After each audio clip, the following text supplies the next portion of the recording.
Has warned anti-mandate protesters that their time occupying Parliament's grounds is running out and fast. But exactly how is the Commissioner going to move them on? Andrew Coster is with us live. Good morning. Good morning. So when is this going to happen? You said shortly. Yeah, so the focus of yesterday's announcement was the unlawful blocking of roads around Parliament. And the message to them was move your vehicles to lawful parking or have your vehicles taken and not returned. When's that going to happen? You can expect to see action starting on that over the next day or so. That will be alongside our conversation with protesters, which some of whom respond positively to the idea that they can move cars into parking at Sky Stadium. OK, so next day or so. You don't sound entirely confident. Have you got the tow trucks? I'm just not giving the specifics of that, Ryan, but it will happen soon. Yes, we have some towing capability available. It's not as much as we want. That's why we've asked and appealed for further assistance, and we continue to explore a range of options. How many tow trucks have you got? I'm not going to go into the details of that, but we've got enough to get started. Well, why won't you tell us how many tow trucks you've got? It's not like it's going to give them any upper hand, is it? I'm just not going to get into the detail of our tactics. Is it that's something that one or two? We look after. We have some tow trucks. Is it more than 10? I'm not going to go into the detail of that, Okay. Ryan. The point here is we are going to start towing, and if we do tow, then people won't expect to see their vehicles back anytime soon. How many officers are going to be involved in this? Because obviously there could be the chance that there's some provocation happening here and you will get some blowback. So how many officers will you need for this? We've got a large contingent of officers working on the operation in the hundreds.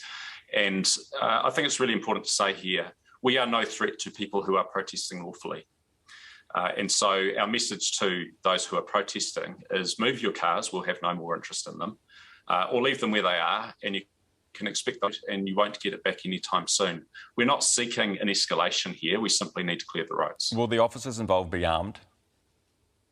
No, look, that is not necessary. The situation, as we have seen it here, has been one that is generally peaceful, albeit very disruptive and unfair on the people of Wellington. Will they have tasers, batons, that sort of thing? I'm not going to go into the details of what options they'll have available, but we will make sure that our officers are able to keep themselves safe. As I say, this is not about an escalation. This is simply about getting the roads clear so that the impact of this protest can be minimised. If they are attacked, though, what are their instructions?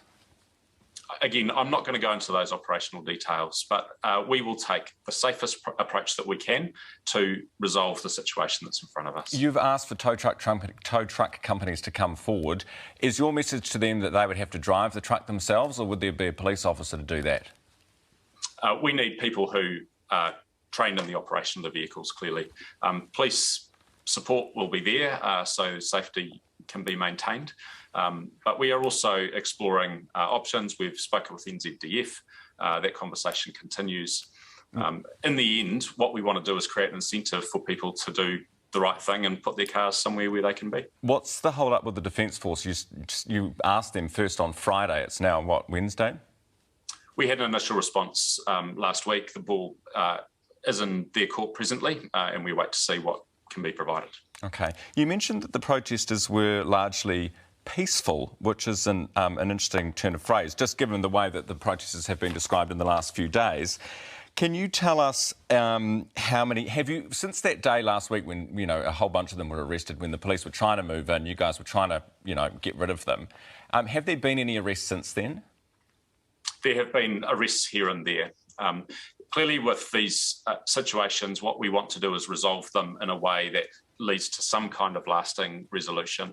What we've seen overseas, if police go riding in and escalate without succeeding, all you do is add to anger and resentment and increase the risk to the public presented by the protest. And that also puts your staff at risk too, doesn't it? So that's something you really want to avoid. So what's your message this morning to the Prime Minister, who is not engaging with them, who has the chance to negotiate out of it? Look, it's a matter for politicians how they choose to engage with this issue. Our responsibility is to uphold the law and balance the interests of all concerned. That is very challenging in this situation. But you're saying without that dialogue happening, your job is made that much harder and the risk to your staff actually increases as you may need to move in? We are engaging with protesters about the manner of the protest. Generally speaking, the best resolutions in these situations will come from that kind of engagement, and that's what we will focus on. But there has to be a line here. This can't go on indefinitely. The blocking of the roads is causing an unacceptable impact, and that's why we're focusing there first. Is it your understanding, and the intelligence reports that I'm sure you're receiving and passing on to the Beehive, is it your understanding that this is primarily about the mandates? It's hard for me to speak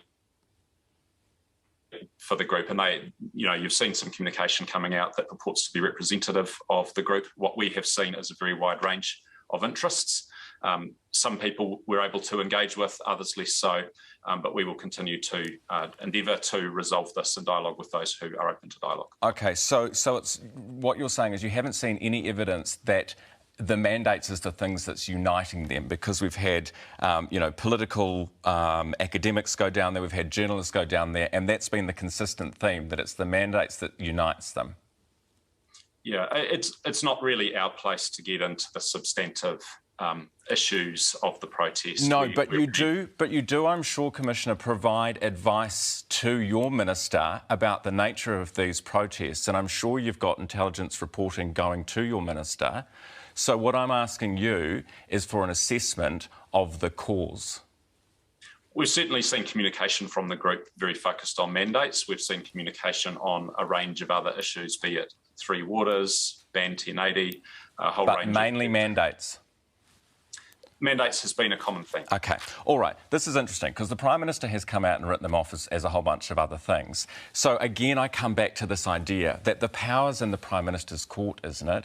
If we're to avoid you guys going in, risk to your staff, the Prime Minister, the easiest thing for you as the Commissioner would be for the Prime Minister to pick up the phone, call one of these guys or send down one of her ministers to try and start a line of negotiation to get this thing ended.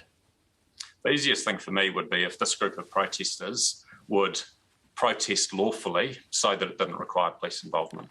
That looks like clearing the roads, the structures around Parliament, the range of problems that sit there. That's where I have to focus my effort.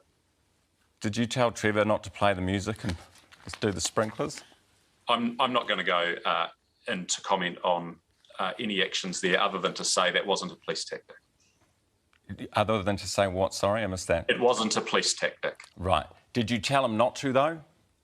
I'm not going to... It's not for me to comment on another branch of government, least of all the Speaker, so I'm just going to leave that there. OK. Would you say to anyone, henceforth, that it's probably not a good idea to agitate protesters by playing music and by putting water on them, sprinklers on them? With our police tactics, we are aiming to bring about a successful resolution. We will exercise careful judgment about when we escalate and when we don't. Clearly, this can't go on forever. We are looking for serious movement from this group to mitigate the impacts of this protest on people going about their lives.